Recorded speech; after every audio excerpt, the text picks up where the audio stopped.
Well, hello there, fellow nerds. Welcome to my YouTube channel, Elder Nerd Games. It is I, the Elder Nerd, here with my very first video to tell you all about what I'm cooking up. So what I'm working on right now is the solo wrestling game that I kept looking for years that didn't exist. I would go deep into the interwebs and try to find it. Here's a post that I put on Reddit 2 years ago titled Pro Wrestling Solo. I said, I feel like I post this about every 6 months, but I keep hoping someone has made the game I'm wanting. I'm looking for something that simulates running a pro wrestling promotion with storylines and matches, but not the business or financial side. The closest that I can get is Phil Singer card games and Face to the Mat. Does anything come to mind? But it just wasn't out there.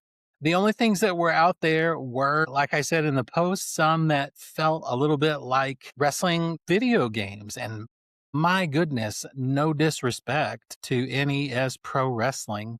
The Amazon was my go-to character. You can tell me who yours was in the comments. Many hours playing this game and perfecting the moves of each of them. And even then, when I would play this game, I would set up tournaments and I'd sort of create these storylines in my mind about what a horrible heel the Amazon was and how Starman was trying to defeat him. And so there are a lot of wrestling games out there, wrestling RPGs out there that sort of feel like you're just rolling dice to do essentially what you're doing in wrestling video games. You're mashing buttons to try to deplete a health meter until one of the wrestlers wins. There were also things that just sort of seemed like big math problems to me, like let's do the wrestlers' contracts and let's keep track of ticket sales and arena rental prices and merch sales. And no, I don't want to do math. That's not what I'm here for. I wanted to run the whole thing. And the closest that I ever got, anybody of a certain age that is a wrestling fan like me probably used to look and dream at the Champions of the Galaxy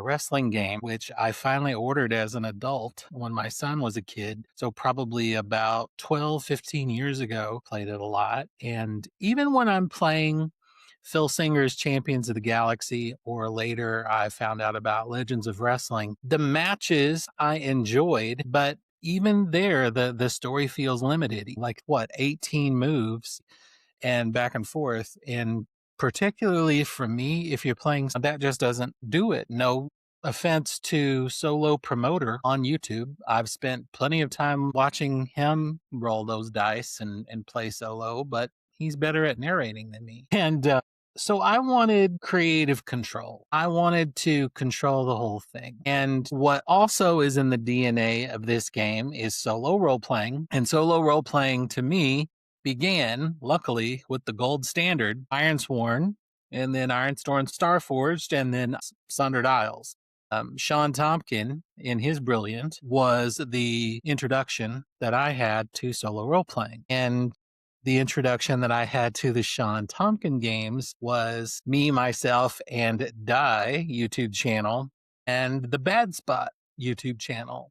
And just watching these folks just masterfully play these solo games and just create these stories that I would just get enthralled in more so than I would an audiobook. I loved listening to them talk through their whole thought process of interpreting the roles and interpreting the moves. So Powered by the Apocalypse games, and particularly the Sean Tompkin games, heavily are in the DNA of this game that I am creating. So I wanted to run the whole thing.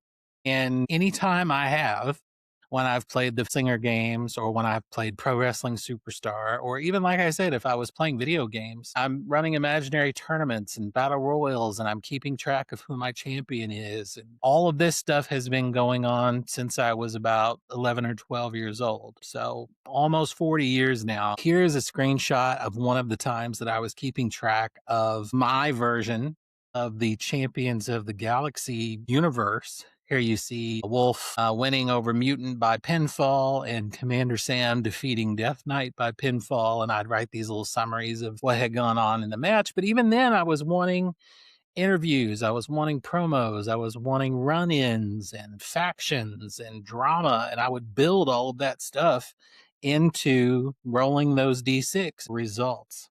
And so the dream has lived in my head, like I said, for almost 40 years, I guess, and has gradually been cooking. And recently I've retired since May, officially kicked in July, but retired from teaching after 25 years. And the first thing I did was made myself a little nerd headquarters. I've celebrated retirement by claiming a side of our unfinished basement storage room and flipping it into my perfect nook. What should I call it? It got plenty of ideas.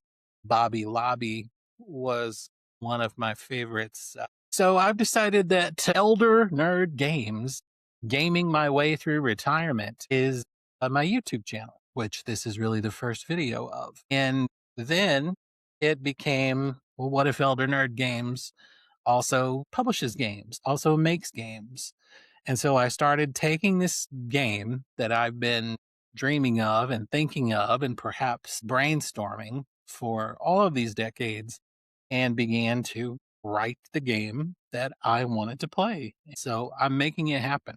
The game is going to be called Gorilla Position. And as the game will tell you, in wrestling, the gorilla position, or sitting at gorilla, is usually defined as that spot between backstage and the arena.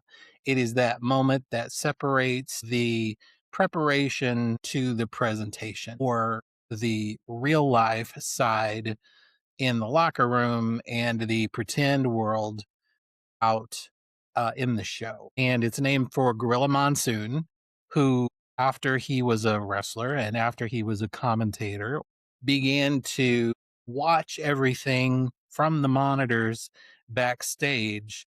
And he would be the last person that the wrestlers would see before they would come up. And so that spot began to be known as the gorilla position, and it's just continued to be called that. And I think that it really does a nice job of talking about what the game is, because the game essentially, as I said, does everything. You are running the promotion, and you are every part of the promotion. You are the booker, you are the wrestlers, you are the managers, you are the audience, you are everything. And you are doing all of the booking, and then you play to find out what happens. So the game exists within the fiction of your wrestling world. And in fact, there is no fiction. The presentation of the wrestling is the reality. So these guys are athletes that are really trying to beat one another. They don't know who's going to win when they go out there. It's an actual athletic contest. If somebody gets attacked in the parking lot, it's a real assault. You know, the world of wrestling is reality, is the world. And you are a promoter promoting that athletic contest and deciding what is going to go on each night's broadcast. But then once you send those people out past the gorilla position, you don't know what's going to happen. You don't know who's going to win or lose matches, what people are going to say in promos, who's going to run in and interfere in a match, all those kinds of things. And so I wanted that sort of uncertainty. I wanted that sort of excitement, because I was already doing all of those things when I would play Champion of the Galaxy or Legends of Pro Wrestling Superstar. I wanted to be surprised. I didn't want it to just be a creative writing exercise for myself. And so this game actually came when I thought, oh, it's about time for me to pull the Phil Singer cards out again. I'll do another Galaxian Wrestling Federation to keep myself happy. But then these wheels started turning, and I started brainstorming, and now I'm in the process of writing this game. One of the things that happened was I wanted there to be tutorial. And so I thought, well, I need some wrestlers for the tutorial. And just so happened, I had a whole federation from when my son was younger, when he and I wrote a different game, and it was called Slam Force Wrestling. Supposed to be this cross between Phil Singer games and maybe Magic the Gathering. It was cards and rolling dice and stats and moves, but I had created characters and I had already named them, and I had already come up with who was a face and who was a heel, and who were tag teams and who had the feuds and all this stuff.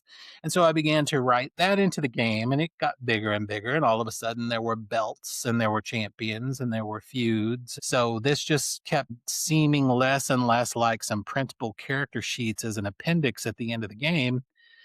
And it's become its own volume out of the core rulebook. And then the same thing happened with the resources. They kept expanding. I wanted there to be lots of rollable tables, lots of oracles. I'm going to call them production charts in my game, Gorilla Position. And they kept getting more and more of those. And then I thought, well, what if there were some player aids? What if there were some printables, some resources, some quick reference sheets, and summaries of the match moves and the segment moves and all of these things? And then, well, what if instead of just having a bunch of resource sheets, what if there was sort of like this modular dashboard on the table in front that was made up of different sheets of paper that could sub in and out depending on what was happening in the game and blah, blah, blah, blah, blah.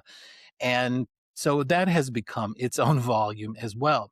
So now, before I've even published this game, it has turned into 3 books. It has turned into the core rule book, the supplement with all the player aids, and then the supplement with Slam Force. So what we've got right now is volume 1 is the core book. Volume 2 is called the Storytelling Machine, and Volume 3 is the Slam Force Promotion Annual, and it's an entire fed with its own history and everything. So it's a lot, but I'm super excited about it, and it is actually coming together, and it does actually seem cohesive, and I'm so excited to continue working on it and then to begin to share it. And that is the purpose of this video and why I've been talking about it, because I need a community. I need an audience. I need playtesters. I need folks to talk about this with and to bounce ideas off of. So if this sounds good, please, obviously, like and subscribe, as they say, smash that follow button, but also just comment, just get in touch with me. Just tell me if this sounds like something that you want to play, because I know the audience is out there.